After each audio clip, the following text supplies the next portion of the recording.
भारत के प्रधानमंत्री ने चीन की सैन्य आक्रामकता, भारतीय क्षेत्र पर कब्जा करने और उन्हें तथा देश को व्यक्तिगत रूप से अपमानित करने के बावजूद उनके खिलाफ एक शब्द भी क्यों नहीं कहा।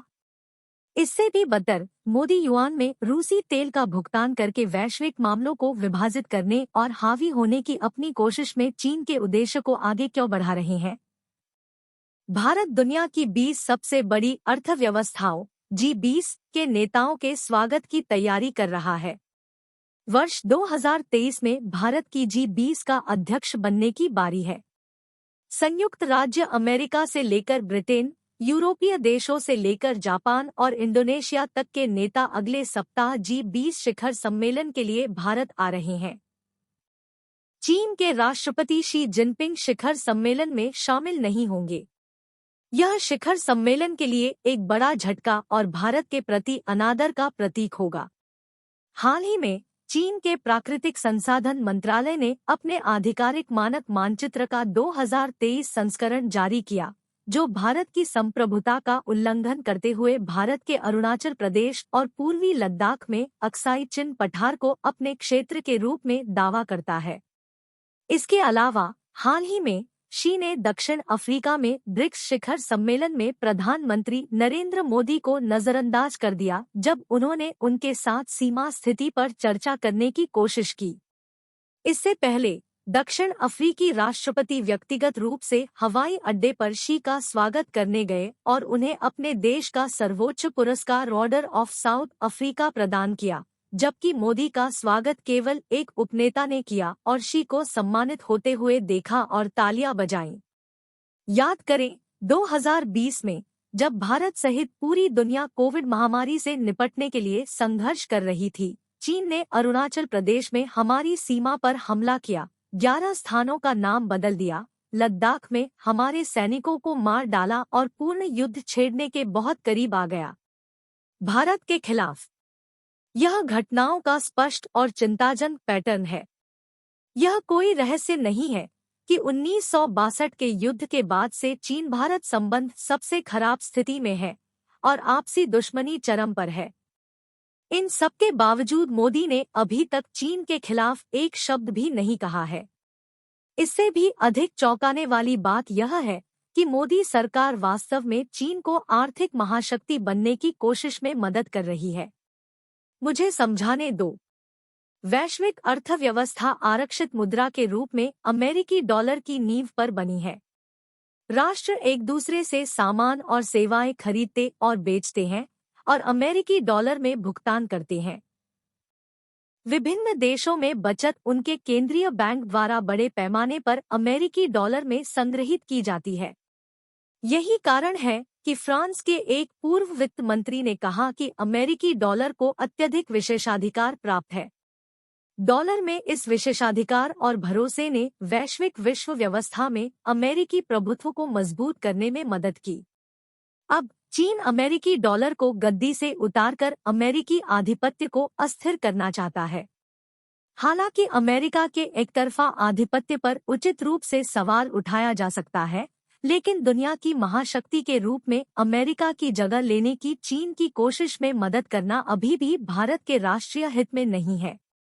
विचित्र रूप से मोदी सरकार ठीक यही कर रही है, युआन को डॉलर से नीचे लाने में मदद कर रही है। रूस यूक्रेन संघर्ष के बाद से अमेरिका के नेतृत्व में पश्चिमी देशों ने रूसी तेल खरीदने पर प्रतिबंध लगा दिया है और अन्य आर्थिक बाधाएं लगा दी है। संभवतः युद्ध को वित्त पोषित करने और लंबा खींचने के लिए रूस ने अपने कच्चे तेल की कीमत में छूट दी है।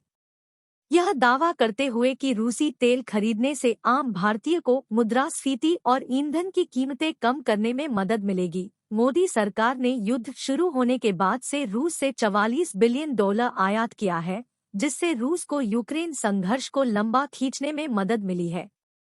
हालांकि पश्चिम द्वारा लगाए गए प्रतिबंधों ने एक नई बाधा प्रस्तुत की, भारत तेल के लिए रूस को भुगतान कैसे करेगा।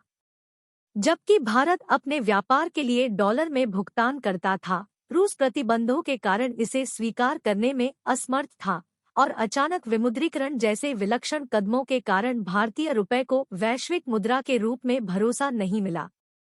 रूस के साथ उसके घनिष्ठ संबंधों को देखते हुए इस दुविधा ने चीन के लिए द्वार खोल दिए। आज भारत की रूसी तेल खरीद का निपटान चीनी युआन का उपयोग करके किया जा रहा है।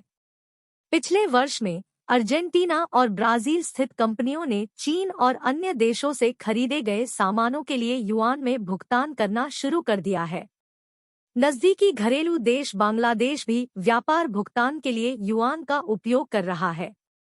चीन अपने आर्थिक प्रभाव का उपयोग विकासशील देशों को डॉलर का उपयोग बंद करने और इसके बजाय व्यापार निपटान के लिए युआन का उपयोग करने के लिए लुभाने और मजबूर करने के लिए कर रहा है।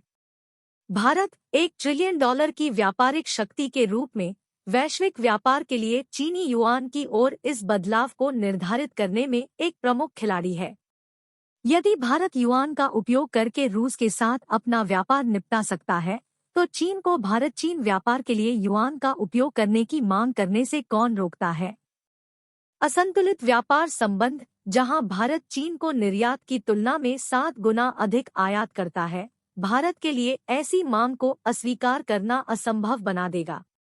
नई विश्व व्यवस्था में एक प्रभुत्व के रूप में उभरने की चीन की महत्वाकांक्षाओं के संदर्भ में भारत द्वारा अपने व्यापार का केवल एक हिस्सा युआन में स्थानांतरित करने से भारत की कीमत पर चीनी हितों को बड़ा बढ़ावा मिलता है।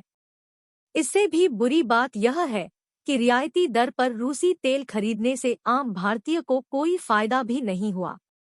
रूसी युद्ध के बाद से आवश्यक वस्तुओं, पेट्रोल, डीजल और एलपीजी की कीमतें केवल बढ़ी है, मोदी सरकार के वादे के अनुसार कम नहीं हुई।